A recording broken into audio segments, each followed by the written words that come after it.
நற்செய்தி வாசகம் மத்தேயு 4ஆம் அதிகாரம் 1-11 வரைக்கும் வாசிக்க நீங்கள் கேட்டீர்கள்.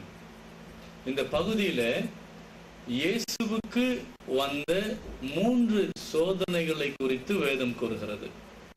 அது ஆச்சரியமாக நமக்கு இருக்கிறது.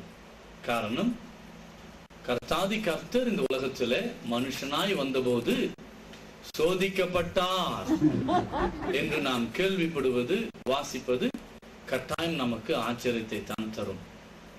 இந்த பகுதியிலிருந்து கர்த்தர் நமக்கு என்ன சொல்லிக் கொடுக்கிறார் என்பதை நாம் கற்றுக்கொள்ள வேண்டியது மிகவும் அவசியமான ஒரு காரியம். முதலாவதாக, கர்த்தராகிய இயேசு கிறிஸ்துவுக்கு வந்த சோதனை எப்பொழுது வந்தது?